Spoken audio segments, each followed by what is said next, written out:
Hello, everyone, and welcome to day 3 of cybersecurity. This is a Code5 course by me. I'm Charlotte Dungan. I'm a teacher at the North Carolina School of Science and Math, and this video is brought to you by AI for Teachers, CS is Elementary, and our funder, Infosys Foundation USA. Are you excited? Today, we're going to be learning more about cybersecurity. This is day 3, where we talk about codes and ciphers and how we keep our data private. So welcome students, welcome adults, welcome everyone who's learning all of this important information. This is important to all kinds of people, whether you're young or older. Cybersecurity, cyber means anything to do with computers, anything to do with being online. And security is how to be safe and private. There are 3 parts to being safe and private with cybersecurity. The first is confidentiality. This is like the police officer of your information, so that only the right people can get in. When you see a police officer stationed outside of a bank, you know that they're going to make sure that only the right people come and take their own money. When you're confidential with our data, the same thing. We're going to make sure that you see your files and not anyone else's files. When we talk about integrity, this is like the librarian of your information. This means that when you have a question, you can trust that the information is accurate and trustworthy. Did it come from the person who it's supposed to come from? Did all the pieces come together? We often trust places like Google for a search, and we trust that the results that come back will have integrity, that they're going to be from the source that they say. So if you type in Amazon.com, you expect to go to the website Amazon. That's data integrity, where when you try to do something, it does what you expect. And finally, accessibility. Accessibility is like the UPS driver, so that you get all of your information, your packages when you need them, and that it's fast and reliable. You appreciate accessible internet because you want your Wi-Fi to just work. You want your video to come and not be stuttery or break up. We appreciate data when it's accessible because it's ready for us, fast and reliable. So cybersecurity is how people connect to their devices and stay safe online. It's how only the right people see your private information, and how you can keep the right things, find the right things without being fooled, and how you can get online when you need to. Let's keep that Wi-Fi running. So on day 1 and 2 of cybersecurity, we focused on personal security, which is how you keep yourself safe online, how you have a strong password, how you're not tricked by people who want to take your information, and, networking, how our devices connect. Today, day 3, we're going to focus on cryptography, which is how we can use codes and ciphers to send messages and how it keeps them private. It's a cool way to play with math and to stretch our brains with puzzles. So we're going to learn about 2 kinds today, ciphers and codes. Sometimes people use those words as if they're the same, but they're slightly different. Codes use symbols like letters or numbers that substitute for other secret letters and numbers, where ciphers translate a message into something that looks completely random. So we're going to start by a code that all computers use. This is binary. It's how all computers communicate in the whole internet. Every computer you use speaks in a language that's just zeros and ones. If you have ever turned on a light switch, that's a 1, it's on. And if you've ever turned off a light switch, that's 0, it's off. So the language of computers is simply ones and zeros. And we're going to play a game that we call the binary game. I'm going to show it to you first, and then you'll get a chance to play too. So the way the binary game works is that someone has made this game, invented it on Kode.org. And it was invented by a family. And let me pull it up on the screen for you so you can see it. How about that? Let's pull that up. Let me get my Zoom link back. There we are. My goodness, my whole Zoom just disappeared. Sometimes that happens. So we're going to pull up the binary game, and it looks like this. Let me pull it out. That's why it disappeared. Okay. So let's retry that. Okay. Binary game. I know it takes just a second sometimes for me. There we are. Okay. We're going to play the binary game. And the way it works is that When you go to this link, the first thing is it's going to ask you your age. And at code.org, if someone has made an application, you have to have permission. So I need you to talk with your adult that's with you to click the button that shows your adult's age, because otherwise you won't be able to play if you have a child account. If you are a teacher, you can assign this game to your students, and then they will be able to access it through their account without the age restriction. But right now, if you're with an adult, have them check their age. I think the status says 21 plus in order for them to play the game. And then the thing that we're going to do is try to learn binary. And we're going to learn to count like a computer. So a computer only has two numbers, 0 and 1. And those zeros and ones can make all the other numbers in the whole world. Even though our regular numbers have 2, 3, 4, 5, 6, 7, 8, and 9, we can still make numbers bigger than 9 by combining them and using place value. So with zeros and ones, we just use more place value.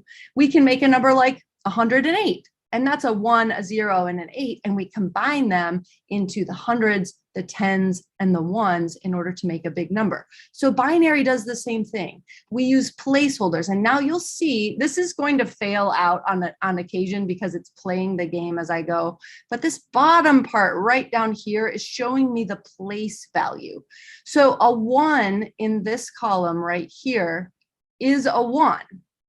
And a 1 in this column right here is a 2. And a 1 in this column is a 4. And I bet you're seeing the pattern, right? So when I get to game over, it's no big deal. I'm just going to restart it. So let me turn off my pen. There we go. Clear my drawing. And I can always just click on the game to play again. Okay, so when you are still learning, just hit replay again. And then the important thing here is that we're seeing the place value. So if there's a 1 in this column, it's not really a 1, it's an 8. In the same way that if you had a 1 in the fourth column of a number, it would mean 1,000, right? So this is just showing place value. So this number right here is a 2 plus a 1 because those are turned on. A 2 plus a 1 is a 3. And so if I type in that space, if I would have typed a 3, I would have gotten that one right. That's how this game works, is that we're using place value with only binary numbers. And this is really how computers are able to compute. So let me just clear this out. We'll clear my drawings and we'll hit the restart button and I'll show you how to play and then you'll get to take a turn. So when we have a number that it shows us here, this 16, I can look and find the 16 and I can turn it on. And when I do that, I'm going to get this one right and it's going to disappear. In this one, you can see there's a 1 right here and it's in the 4 column and that's the only one. So I'm just going to go over here and type a 4. There it is. And I got that one right because that's the number. Now this one has a number for me. And so I'm going to figure out a 13, but 16 is too big. I can't use that one. So I'm going to use the next biggest number that isn't too big. So in this case, 8 plus what makes 13? Well, the next number I could turn on, 8 plus 4 is 12. So that wouldn't be too big. I'll choose that. And then if I chose a 2, that would be a 14. That would be too big. And now my number's gone. So I'll start again. Here we go.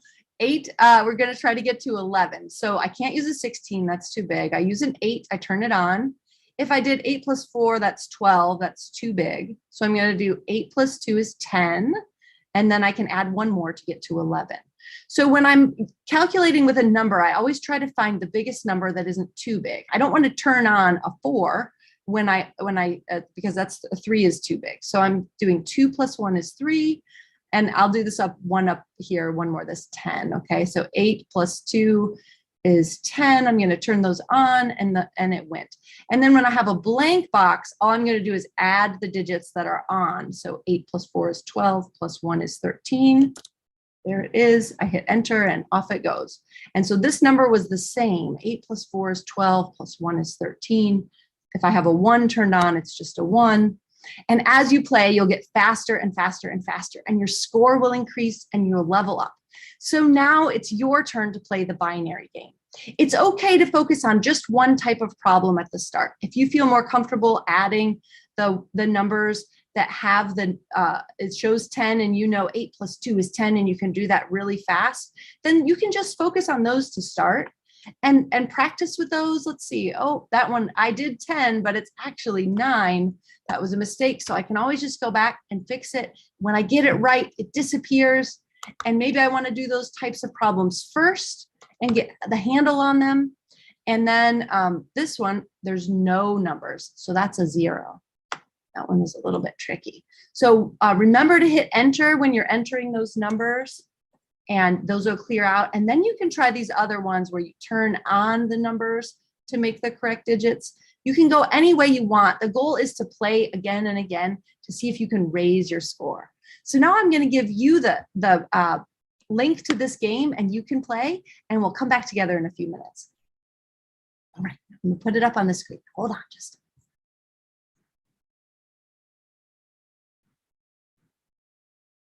There you go.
Hopefully you've all had a chance to get better at binary.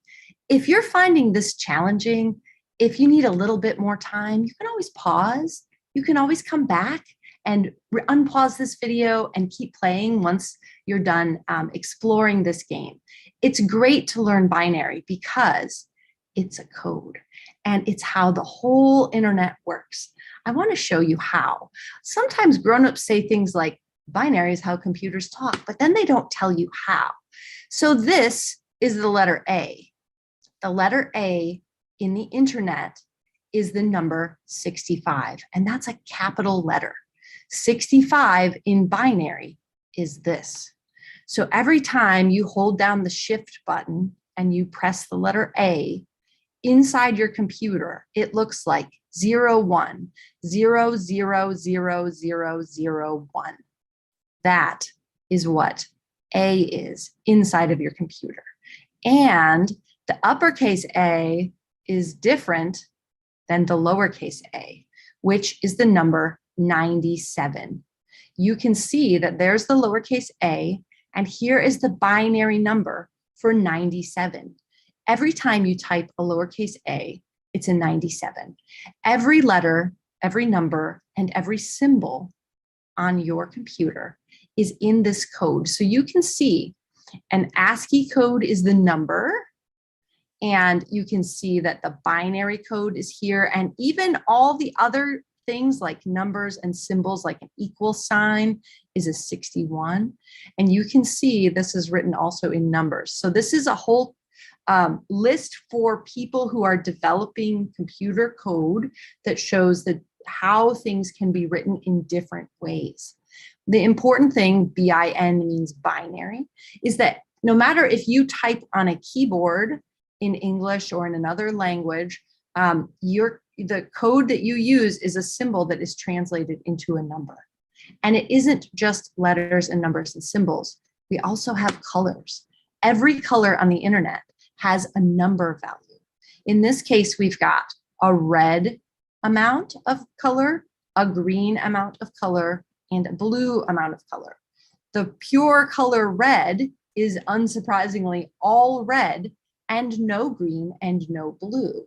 If I change this color, if I slide and add some green here, I can make this number bigger and I can slide it over, and you'll see because I've added some red is the same, but I've added some green, the color changed. And it changed because I added a number value, and that number value can be translated into binary. If I add a blue, then you'll see I've changed the values, and this number right here is changing. And so we can translate all the things on our whole computer into numbers that are eventually written in binary. Binary is really important because it's the only way that computers can hold data. Inside your computer, in tiny, tiny, tiny bits, there are something called transistors. And a transistor only has two ways to be. It is like a light switch. It is on and it is off. And you can actually build mechanical computers that are made of marbles and connects. And you can turn the switches on and off and do calculations in the same way. You can do it by using gates and having different things happen when a marble goes a certain way. Maybe it only goes to the right or it only goes to the left. And the way you build those plus signs or those ands or those ors is how we build all of the internet. And it's with this code called binary. All of these numbers come together. So, if your favorite color is red plus blue, we'll probably get something closer to a purple. If we do that, let's see, we can add red plus blue, just like if we did that in art class. You'll notice I've got red in the middle. I've got only a teeny bit of green. I didn't quite get it quite to zero, and a lot of blue. And so the same things that we see in art class, we can see here in the computer. The same way we write in English class is the same what happens in the computer. It just translates into this binary code that eventually makes everything run. And so when we send information through the wires of the internet, we are also sending zeros and ones in a code. And that's how things are translated, bit by bit by bit. If you ever heard the word bit, it just means That's the switch that's on or off. Okay, we've done a really good job of learning about binary, and I hope that you'll practice this because it's really fun to be able to write things in zeros and ones. You can just put a space in between. There is actually a third state that I should probably tell you about, and we call it null. It just means like, I don't know yet, or maybe. And so if we don't know a value, that's a null value. We're unsure if it's yes or no. It hasn't been decided yet. So there is a third state, but for the most part, for what you need to know, it's yes and no, 1 and 0, binary code. The next code we're going to use is the first way that people sent information over long distances. After we had people running with messages and we put people on horses, the first way that we translated information from one place to another over a wire was with a technology called the telegraph.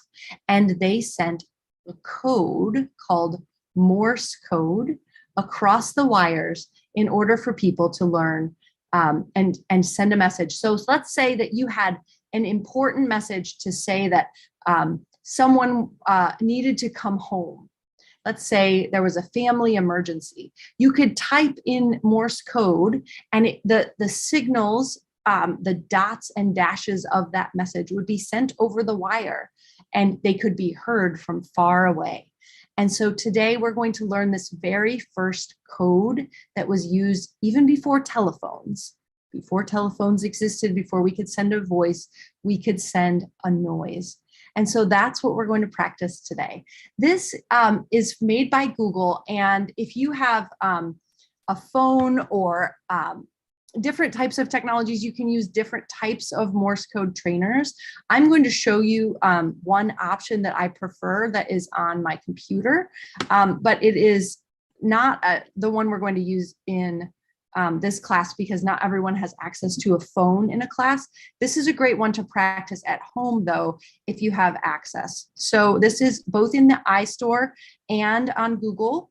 And it is called Morse Mania. It is free. It is for everyone. What it does is it allows you to learn your letters step by step, starting with the most common letters, E and T, and building your skills from there. So you can very quickly learn some letters. I like this game if you're using this at home because it allows you to hear and it allows you to see, and it has a great way of learning where you feel really accomplished at getting to the next level. You'll begin to be able to hear how those telegraph operators were able to hear the code and translate it into a message. You'll be able to use this technology, which you read about in books sometimes. Sometimes the people are trying to send messages and they'll do it with Morse code. It's actually really difficult to understand Morse code unless you practice. So this is a really fun thing to spend 5 minutes a day, maybe in your bus ride or your car ride, and play Morse Mania. So the game that we're going to play together is one that works a little bit better on a computer or a tablet, and it's available from Google Chrome. So I'm going to show you how to play, and then you'll get to play. Okay, so this is the Morse typing trainer, and there is a setup for the phone, but there's a demo for the desktop, and it's the link down here at the bottom. Do you see it down here? Play a demo on desktop, and that's the one that you're going to use. This is a good idea. If you have headphones, you may want them because it makes beeping noises as if you're doing Morse code. So we're going to click on the demo for desktop. And you'll see it's hearing, we're hearing the sound of the letter. Did you hear the beep, beep? That's the sound of the letter I. And it has a short sound, so there's circles. Short sounds make a circle. Beep, beep. And you'll notice it also shows us a picture. This picture is of an insect, and insect starts with I, and this is the letter I. So when we hear beep, beep, insect, I, beep, beep, I, beep, beep, I. You have two I's, and you're going to remember the letter I. And you can see down at the bottom, I have the ability to click and make those sounds myself. I'm going to copy what it does. So here's T. And that's one long sound. T. And this is showing T is a piece of tape. So it's T, T is tape. And we're going to click the long dash sound. A long sound is a dash, and we click it, and it makes the sound tape. We've also made our first word.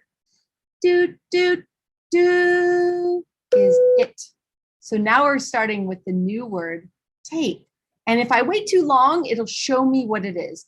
T, do. Now it's going to show me I, do, do. And now it's going to introduce the new letter E. We don't know it yet, so we can wait, or we can click and it'll show us what it should be. Dude. And now we've made another word. Okay, so this M is and it's two long dashes, and you know what to do. So that's how we're going to play. We're simply going to go through, and when we know a letter, 2 dots, we're going to type it in. And if we don't remember, it might show us, especially if we click it, it'll show us. And then I click the matching symbols. Does anybody remember E? Well, if I don't remember, let me click it. Click. And there it is. It's 1 dot. E for I, 1 I. Insect, 2 eyes, right? 2 dots. And so that's what we're going to practice, is this new code called Morse code. It's a real code. It's still in use. Lots of people use it, and it's super fun to play. It's also practical if you like codes. It's fun to write messages to your friends this way. In Morse code, you can write it, or you can play it with music if you're a musician. It's super fun. So that's what we're going to do.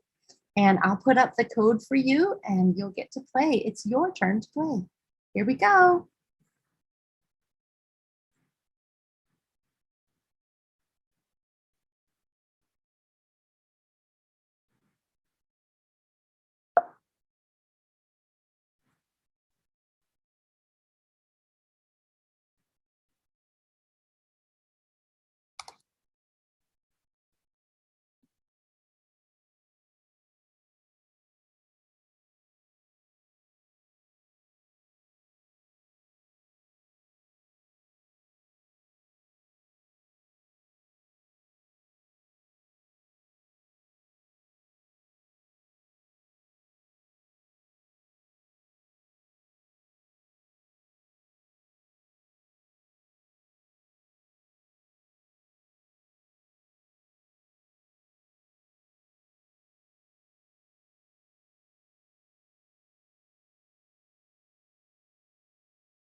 Hopefully you're having a lot of fun doing Morse code.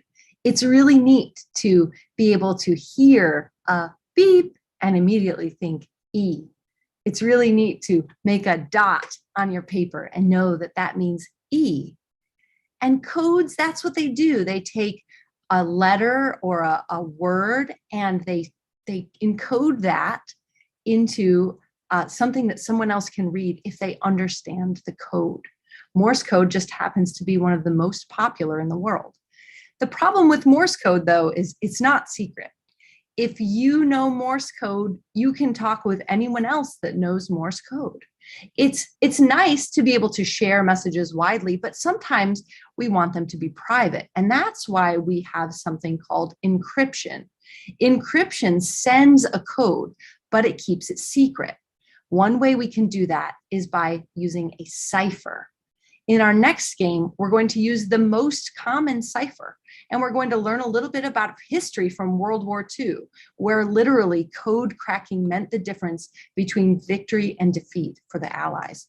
Code cracking was what made the Allies win World War II. So Morse code was used in the first long distance communication, the telegraph, and people still use it today, which is nice, right? You can use flashlights to make your code. You can tap messages to one another, and you need to practice every day, maybe 5 minutes a day, to learn that code really well. But code cracking, you could spend a lifetime learning because there's all kinds of codes and ways to protect those messages. So in this next game, we're going to use the very first, most basic cipher, and we're going to do it in a way that was really used during, and how we're going to learn about what happened in World War II. So we're going to go to a really great site that if you played with us before and you played The Fisherman, this is the same inventor of The Fisherman. It's called Barefoot Computing, and I think they do a really good job of making things that are fun for kids. So I'm going to show you how to play first, and you can play then too. Remember, it's better to play Morse code just 5 or 10 minutes a day and play every day than to play over and over and over. So if you weren't quite done with that game, it's still okay to set it aside and move along to this next one, because it's better to practice every day and learn all of your letters than to try to practice for a long, long time all at once and not be able to remember as much. So don't worry if you didn't quite finish your game of binary. We're going to do that maybe again and again and again. But for this game, we're going to move on to code cracking, where we're going to practice our very first cipher. And a cipher, remember, is a way to protect our information. So when you play this game, you're going to start with the begin button. And this is one of those games where if you don't have headphones or earbuds, you may want to turn off the sound. But if you want the sound, you can always turn that on at the same button. It's making noise for me, which is kind of frustrating. And then we'll start with this begin button at the bottom of your screen. Are you able to see this okay? Give me a thumbs up. Okay. I'm just gonna stop sharing. I'm gonna reshare just in case, because it did not have the nice green line that I wanted. So hopefully you guys are seeing that okay. Awesome. So this is Barefoot Games, and I'm just gonna make this smaller. There we go. Okay, now I've got my good green line so I know you can see it. So we're gonna push the begin button at the bottom of the screen. It's all the way at the bottom, and it's going to talk to you. When it asks for your agent name, that's just the name that this game is going to call you. So I'm going to pick a silly name, Unicorn. Maybe I'll be Unicorn Paws. There we go. Unicorn Paws is me. Do they have paws? But now I'm Agent Unicorn Paws. And we're going to follow along with the game. So you're always just going to read what it says and listen. There's music too. I find it frustrating that they don't read it out loud. The important thing is, if you're still a beginner reader and some of these words are big, it's good to read it because it's the story, but you can always hit next. And so this is telling you what's happening, and you're going to have to answer a question in order to move on through the game. But there will be code cracking after you get through this part. So it's going to tell you got a correct answer. Great. Okay. So what it's going to do after we get through this part tick, tick, tick, tick, tick, tick, tick. It's going to tell us about ciphers, and then we're going to get to play one. So you guys are going to get started. I'm going to give you the link, and then once we get to the part where we're solving the code, I'll come right back with you, and we'll do that where I can show you what to do at that part. Okay, so we're going to get started with the game, which just takes a moment for you to go through where you set up your agent name and you play through the beginning part of the game, and then we'll come back together. So I'll see you in a little bit. See you in a minute.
Okay, hopefully you've gotten started with the game and you're at this place where you see a wheel spinning.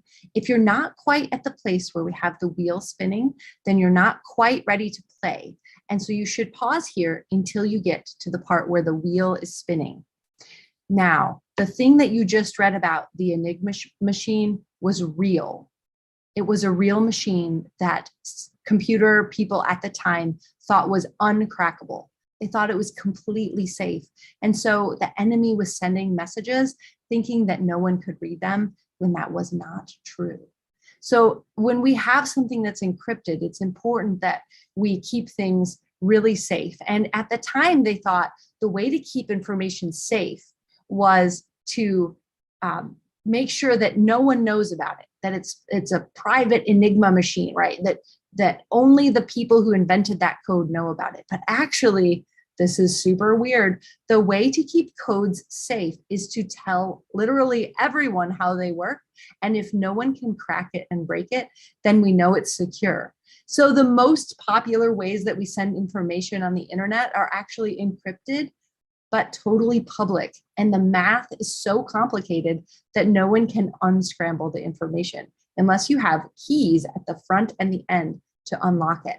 That's how we're able to send really private information like credit card numbers across the internet safely, is because we've shared the way the code works with everyone, and no one can figure out how to break it unless they have the proper key.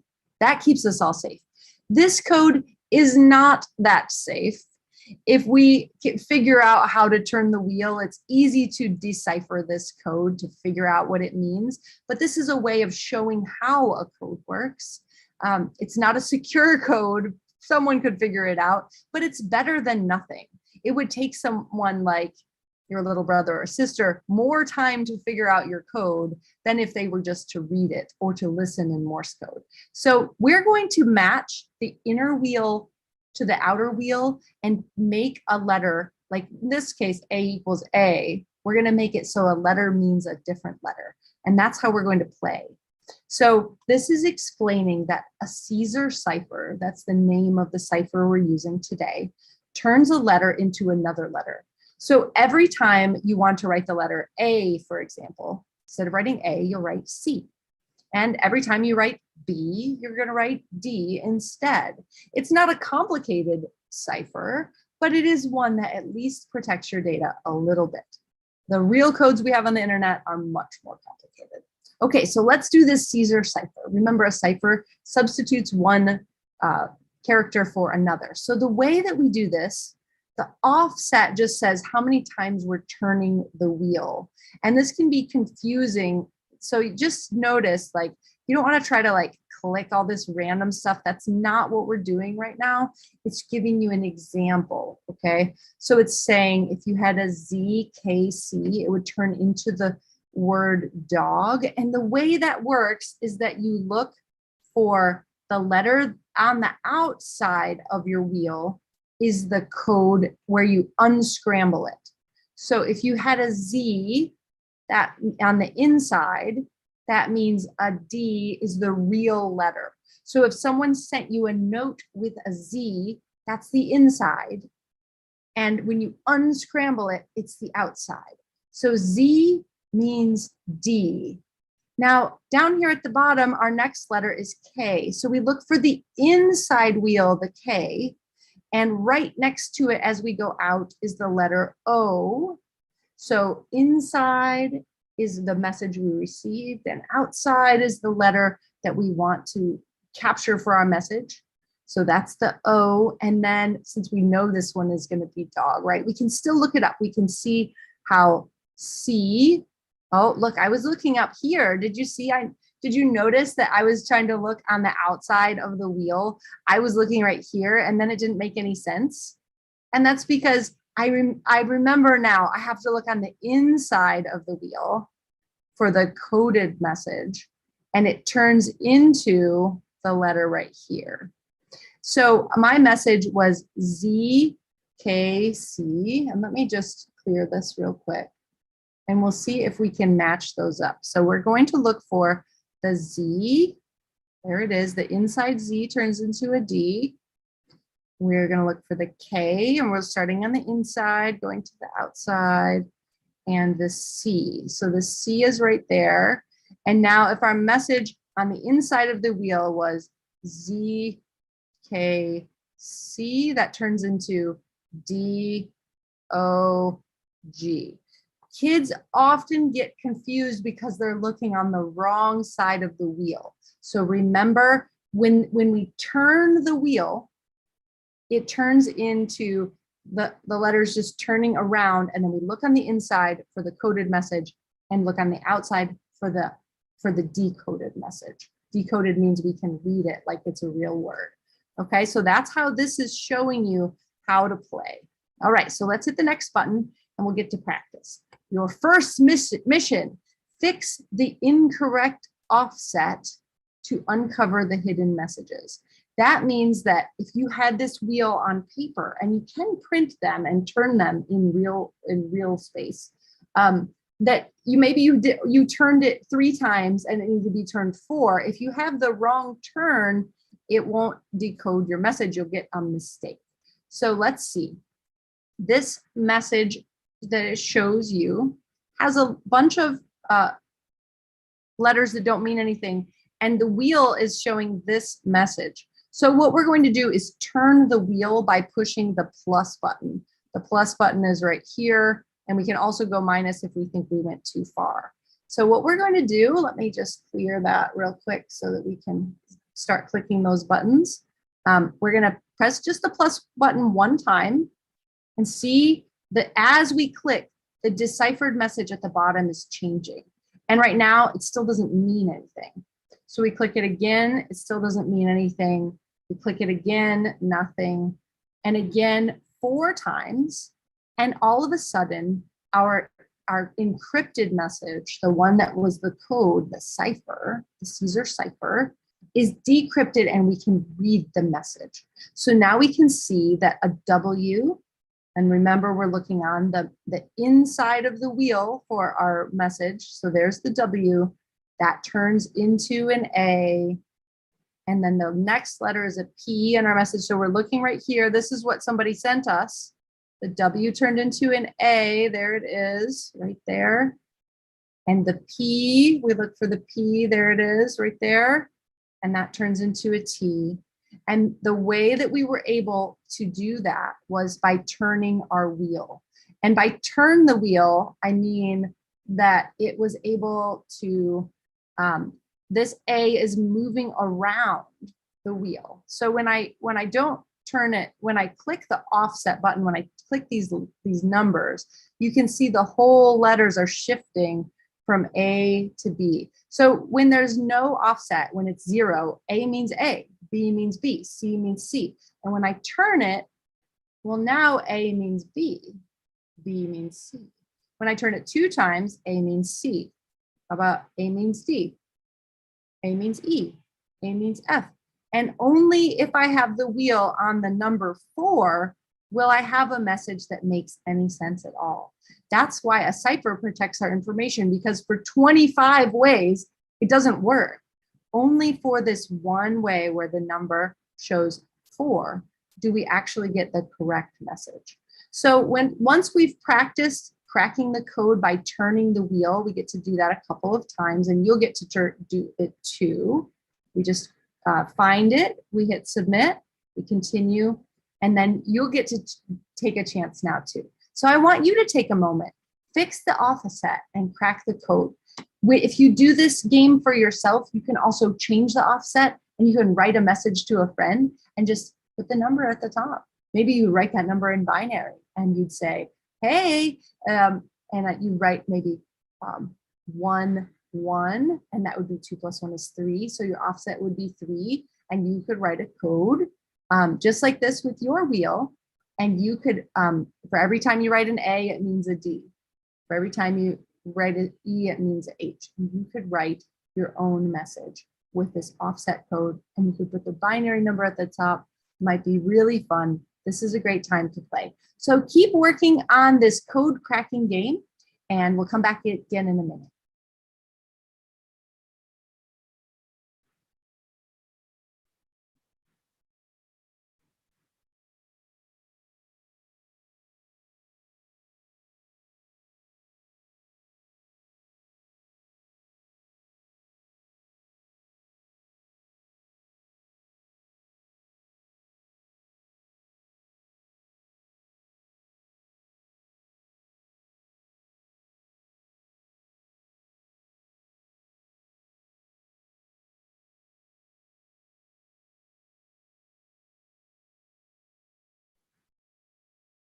Okay, in this next version of the game, we are going to crack real codes.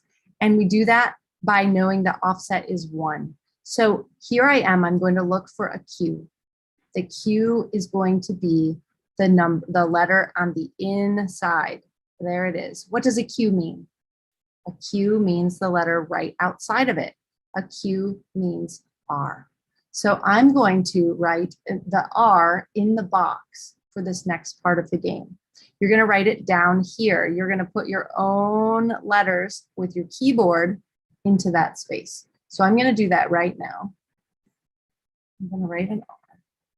And then you're going to do the rest of the letters as you go. So a D, I look in the inner wheel, and the letter is going to be E. You keep going from here and see if you can crack your very first Caesar cipher.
If you've had fun today, it's because cybersecurity is really cool. You get to make codes, you get to encrypt information, you get to send secret messages, and this is a real job.